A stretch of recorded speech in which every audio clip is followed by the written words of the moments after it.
ಸ್ವಲ್ಪ ನಮಗೆ ಶರೀರದ ಕೆಳಭಾಗದಲ್ಲಿ ಬರ್ತೀವಿ.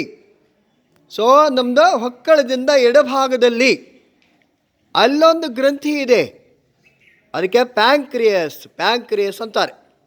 ಮೇದೋಜ್ಜೀರಕ, ಅದ್ರ ಕೆಲಸ ಏನದು? ಇನ್ಸುಲಿನ್ ಅಂತಕ್ಕಂಥ ರಸಗ್ರಂಥಿ, ಅದು ಇನ್ಸುಲಿನ್ ಸ್ರಾವ ಸರಿ ಹೋಗಬೇಕು.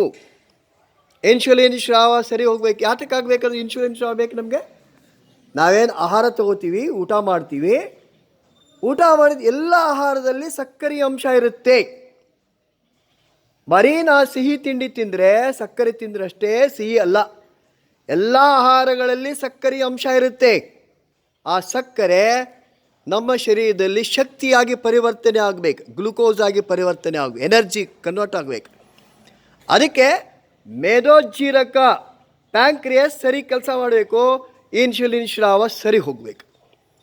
ಆ ಇನ್ಸುಲಿನ್ ನಮ್ಮ ಸಕ್ಕರೆಯನ್ನು ಗ್ಲುಕೋಸ್ ಆಗಿ ಪರಿವರ್ತನೆ ಮಾಡುತ್ತೆ. ಇಲ್ಲೇ ಲಿವರ್ ಕೆಲಸ, ಅದು ಪ್ಯಾಂಕ್ರಿಯಸ್ ಮೇದೋಜ್ಜೀರಕ. ಅದು ಅಕಸ್ಮಾತ್ ಮೇದೋಜ್ಜೀರಕ ಸರಿ ಕೆಲಸ ಮಾಡಿಲ್ಲ ಅಂದರೆ ಇನ್ಸುಲಿನ್ ಸ್ರಾವ ಸರಿ ಆಗಲ್ಲ. ಸಕ್ಕರೆ ರೂಪದಲ್ಲಿ ಮೂತ್ರದ ಮುಖಾಂತರ ಹೊರಗಡೆ ಹೋಗುತ್ತೆ. ಅದಕ್ಕೆ ಡಯಾಬಿಟಿಸ್ ಅಂತಾರೆ, ಸಿಹಿ ಮೂತ್ರ ರೋಗ ಅಂತಾರೆ. ಅದಕ್ಕೆ ಪ್ಯಾಂಕ್ರಿಯಸ್ ಸರಿ ಕೆಲಸ ಮಾಡೋಕ್ಕೆ ಹಚ್ಚಬೇಕಾಗತ್ತೆ ನಾವು. ಇಲ್ಲ ಅಂದರೆ ಹೊರಗಡೆಯಿಂದ ಇನ್ಸುಲಿನ್ ಟ್ಯಾಬ್ಲೆಟ್ ತೊಗೋಬೇಕು. ಸೊ ಇನ್ಸುಲಿನ್ ಇಂಜೆಕ್ಷನ್ಗಳನ್ನು ತಗೋಬೇಕಾಗತ್ತೆ. ಅದನ್ನು ಅವಾಯ್ಡ್ ಮಾಡಬೇಕಂತ ನಮ್ಮ ಮನೆಯೊಳಗೆ ಗೊತ್ತಿರುತ್ತೆ. ನಮ್ಮದು ಹಿರಿಯರು ಕೆಲವು ಮಂದಿ ಇದ್ದಾರೆ, ಡಯಾಬಿಟಿಸ್ ಅಂತ. ಸಮಸ್ಯೆ ಯಾತಕ್ಕಂದರೆ ಯಾವುದೂ ಕೆಲಸ ಇರೋಂಗಿಲ್ಲ. ಸೊ ನಮಗೆ ನಿಂತಲ್ಲೇ ನಿಂತಿರ್ತೀವಿ, ಕೂತಿರ್ತೀವಿ, ಯಾವುದೇ ಆ್ಯಕ್ಟಿವಿಟಿ ಇರೋಂಗಿಲ್ಲ.